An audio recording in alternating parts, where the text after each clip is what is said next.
Good morning, students. Myself K. Lakshmi, Assistant Professor in the Department of EEE, Chevrolu Engineering College, Lecturer 30, Unit 3, Magnetostatics and Ampere's Law. Topic, Ampere's Law.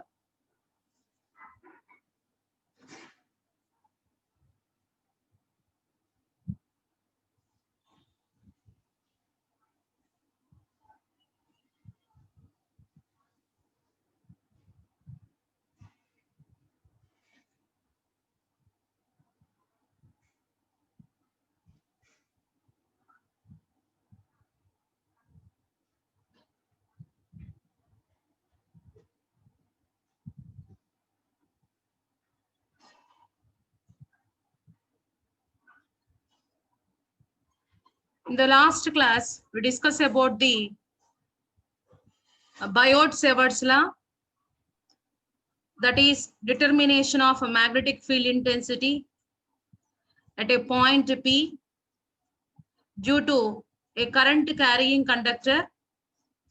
And also we discuss about the applications of Biot-Savart's law in the cases of straight current carrying filament, and in the case of a circular current carrying conductor, and also in the solenoid.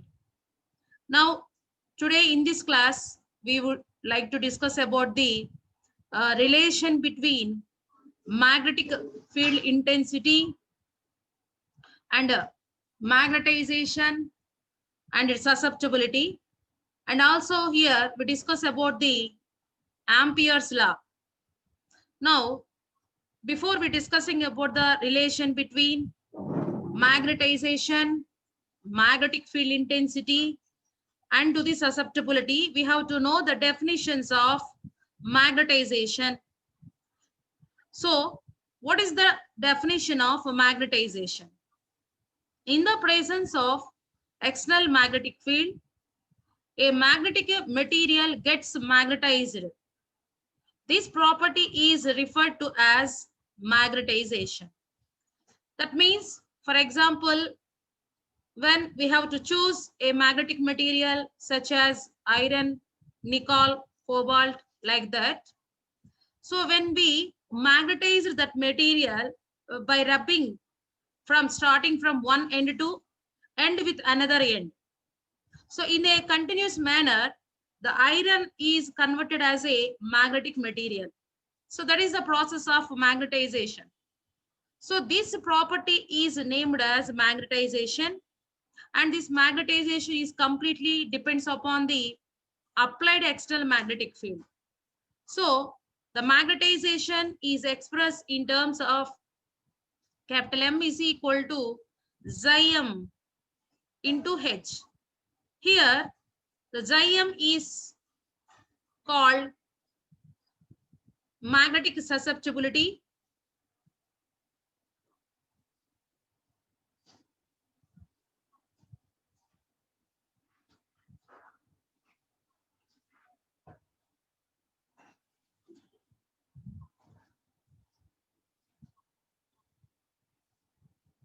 so this is the magnetization. M is equal to xi m into H, where xi m is called magnetic susceptibility and H is called external magnetic field. Now, whenever we apply some external magnetic field to any magnetic material, it has an internal magnetic field and external magnetic field. That means the total magnetic flux density inside a magnetic material is the sum of the external magnetic field and internal magnetic field. That why? Because in iron, nickel materials have already some magnetization property, but due to random motion of dipoles or domains, the net dipole momentum becomes to 0. But still they have some magnetization character. That means without giving any external magnetic field, already the magnetic materials have some magnetization character. So what is the total magnetic flux density inside a magnetic material is the sum of the external magnetic field and internal magnetic field. Here, the external magnetic field is mu naught H and the internal magnetic field is mu naught M.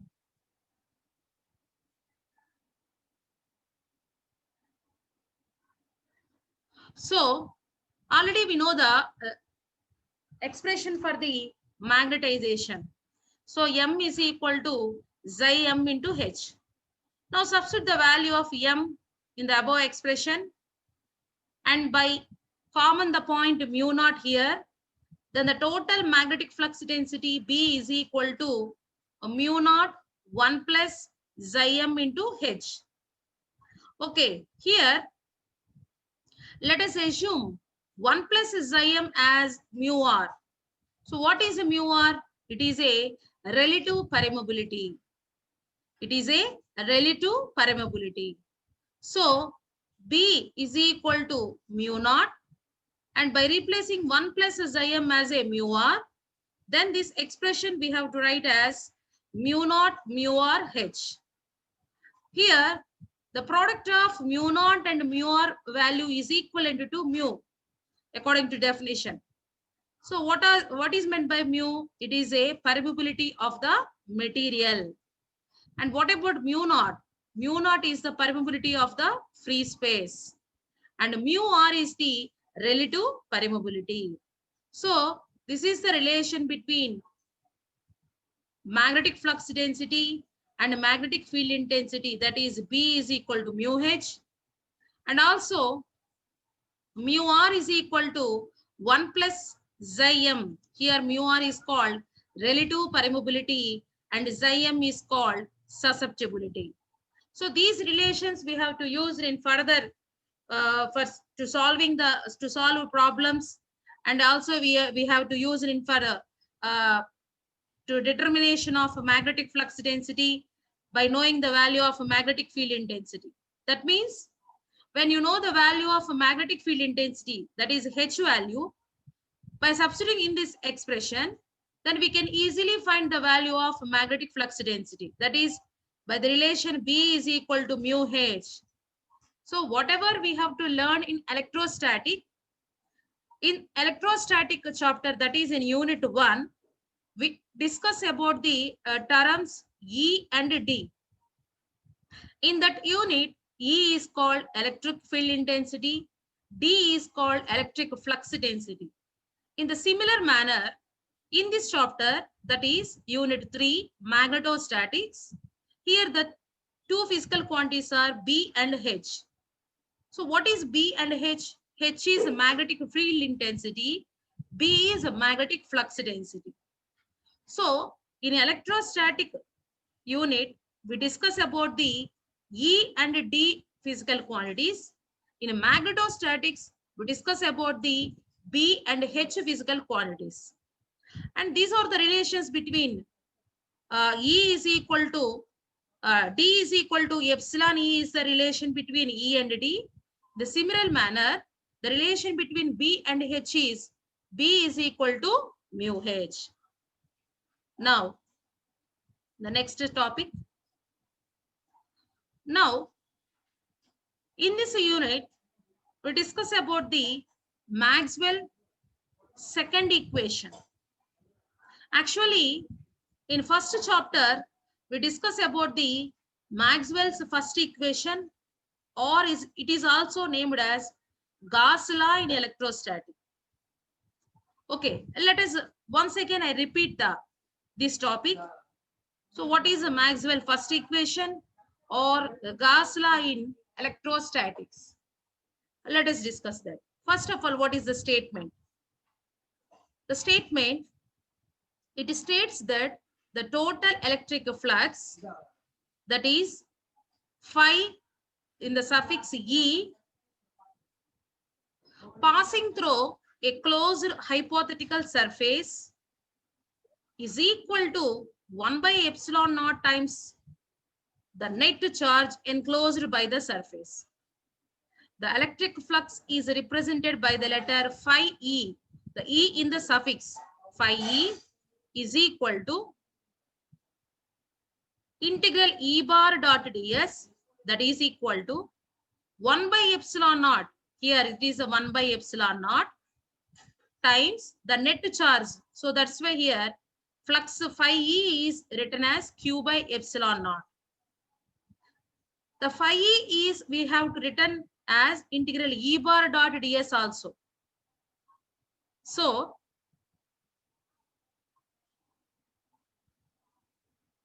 Praveen, Ma'am, Emma, any doubt? M. Any Dot doubt? ma'am. Clear, ma'am. Why are you raising the hand? అంటే screen సరిగ్గా కనపడలేదు. It's okay. Now okay? Okay okay ma'am. Okay, right. Okay, here integral E bar dot ds is equal to Q by epsilon naught. As we already know, E we can written as d by epsilon naught also. Just to replace E as according to relation between E and D, E replace as d by epsilon naught. So on both sides, by cancellation of epsilon naught, this expression we have to written as integral d bar dot ds is equal to Q. Already, just now I discussed the relation between D and E. D is equal to epsilon naught E. So this is the Maxwell equation, first equation. And this Maxwell first equation we have to discuss in the first chapter. So in exam point of view, this question may be asked as Maxwell first equation or derive Gauss law in electrostatics also. Okay, now integral d bar dot ds. So this charge is expressed in terms of volume charge density. So the volume charge density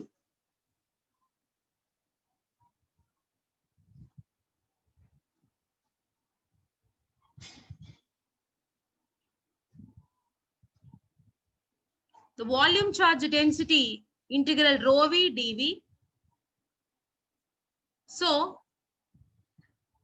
here integral d bar dot ds is in a surface integral.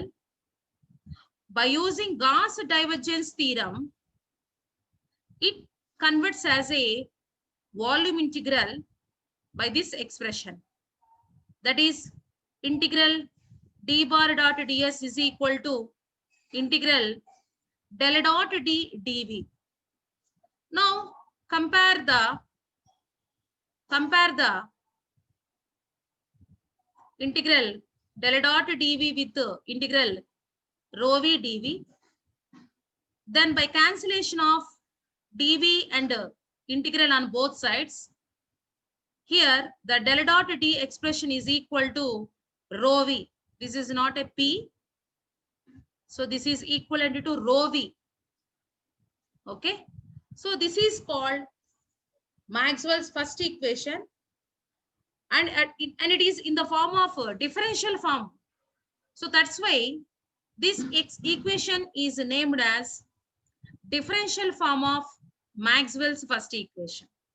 Now this is a part of in a first chapter, but we have to discuss about the in this chapter Maxwell's second equation. So what about the Maxwell second equation? So it is also named as Gauss law for magnetism. Maxwell first equation is named as Gauss law in electrostatic. Maxwell's second equation is named as Gauss law in magnetostatics. Then what about the statement? It states that the total magnetic flux. So here the magnetic flux is represented by the letter phi m. M is in the suffix. Okay. Now the total magnetic flux xi m emerging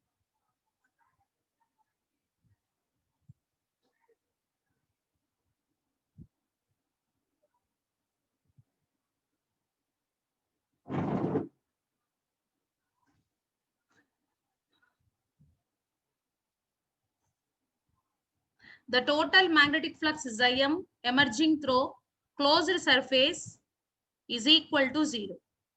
So here the magnetic flux Xm is equivalent to, is expressed in terms of magnetic flux density by integral B bar dot ds. So for a closed surface, the total magnetic flux is 0. The magnetic flux we can express as integral B bar dot ds. So whenever phi m is 0, then automatically integral B bar dot ds is also equivalent to 0. So this is the integral form of, whenever there is an integration, simply it is an integral form. So the integral form of Maxwell's second equation. And this equation also proves magnetic monodipole does not exist. What is the meaning of monopole? Monopole means a single pole. Already we discussed in the properties of a magnet. Whenever we cut the small pieces of a magnet, each small piece is consisting of two poles, north and south pole. In the universe, there is no existence of monopole. So this is a statement gives a proof a magnetic monopole does not exist. Now integral B bar dot ds now converted into that is surface integral converted into volume integral by applying Gauss divergence theorem. That is integral B bar dot ds is equal to integral del dot B volume integral del dot B dv. As integral B bar dot ds is equal to 0, then automatically integral del dot B dv is also 0. Therefore, del dot B becomes to 0. So this is the differential form of Maxwell's second equation. The del meaning dou by dou x, that is a differentiation. So that's why this is called differential form of Maxwell's second equation. So it is clear that Maxwell first equation is del dot D is equal to rho v, and Maxwell second equation is del dot B is equal to 0. In exam point of view, they may be asked, write the differential form or integral form. So the integral means here, this is the integral form. So integral B bar dot ds is equal to 0 is the integral form of Maxwell's second equation. And this is the differential form of Maxwell's second equation. That is del dot B is equal to 0. Now, the next concept, Ampere's law. Already I said that in the entire paper, there are 5 laws. In the first unit, Coulomb's law and Gauss law are discussed. In this third chapter, we discuss already Biot-Savart's law. And this is the fourth one, that is Ampere's law. In further chapters, we discuss about the Faraday's law. Out of these 5 laws, in exam point of view, compulsory the one of the law will be asked in the examination point of view. That's why these laws are very, very important. And you have to concentrate on these laws and their statement, their proofs, and their applications also. We have to discuss already Coulomb's law, their statement, and the derivation, and Coulomb's law applications. Similar manner in Gauss law also, and in Biot-Savart's law also. Now, we have to discuss in this session Ampere's law. Then what is the statement of Ampere's law? Let us discuss. The statement is the line integral of the magnetic field B around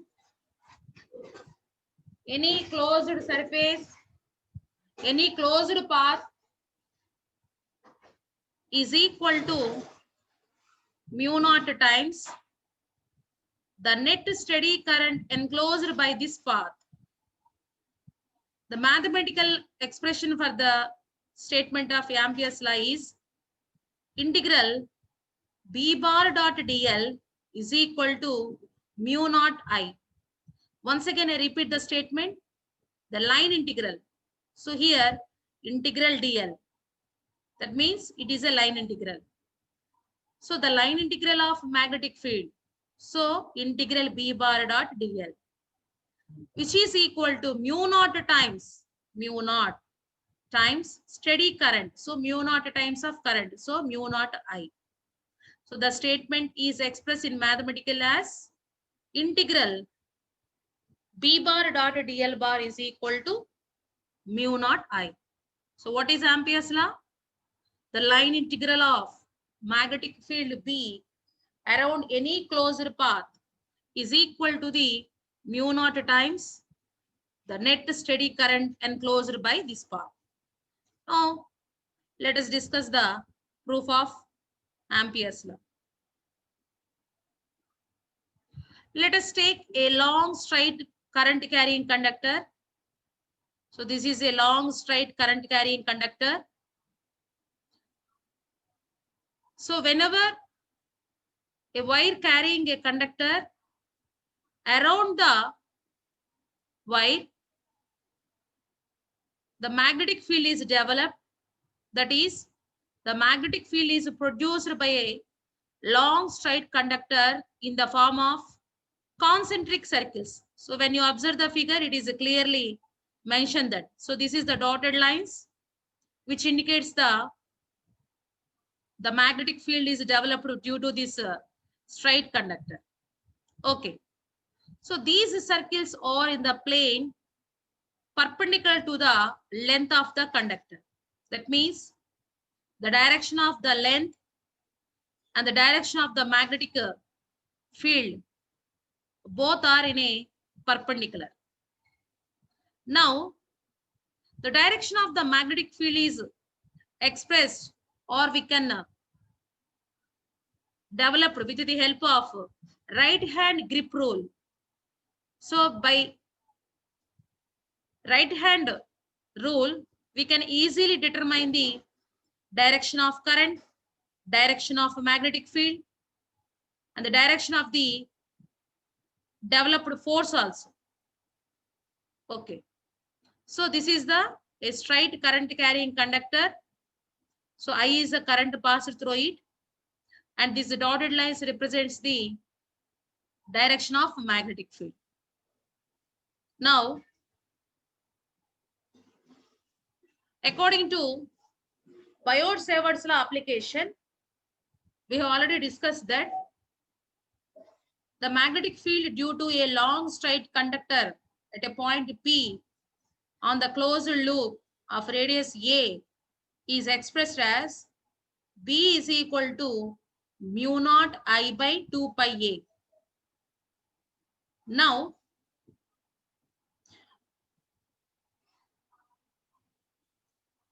let us consider the field line through point P and of very small length dl of this field element.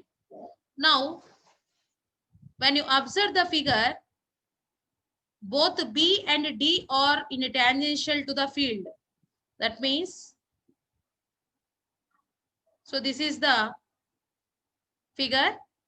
Whenever we have to take a small length dl here, now at the point P, the magnetic field is splits into two components, normal component and a tangential component. Here, the normal components are cancelled to each other. So there is only tangential component. When you observe the figure, the length and the tangential component are in a parallel manner. So the angle between these two physical quantities is taken as a 0 degrees. Why? Because B and DL in a parallel manner. According to definition of A dot B, A bar dot B bar is equal to AB cos theta. Here A is B and B is DL bar cos theta. Here theta value is taken as a 0 degrees. Why? Because B and DL are in a parallel. Okay. We have to know cos 0 value is 1. Then this value is equal to B dot DL. Now, the total magnetic flux density, that is by integrating. So by integrating this value, B bar integral DL. Now, B is a constant at every point on the field. That is, when you observe the figure, so B is a constant at every point on this circle. And it is in a circular path. Now, what is the total length for this circular path is, that is 2 pi radius, 2 pi r. Here the radius is A. So 2 pi A. So integral DL is taken as 2 pi A. As we already discussed in the starting, the B value, that is a magnetic field intensity due to a straight current carrying conductor value is from Biot-Savart's law is equal to mu naught I by 2 pi A. That is from equation we have already discussed that. Into 2 pi A. By simple cancellation, integral B bar dot DL value is equal to mu naught I. So simply this is the whatever we have to discuss in the statement of Ampere's law. The line integral of magnetic flux density is equal to mu naught times of current, that is mu naught I. Hence, Ampere's law is proof. So once again, I will show the slides. Just observe the points. So this is the statement of Ampere's law. Integral B bar dot DL is equal to mu naught I. So we have to prove by taking a straight conductor. Around the conductor, there is a magnetic field is developed in the form of circles. Okay. Now, let us take a smallest length, DL, and B is the direction of the magnetic field at the point P. This is the expression we have to taken from Biot-Savart's law. Magnetic field intensity due to a long straight conductor at a point P on a closed loop of radius A.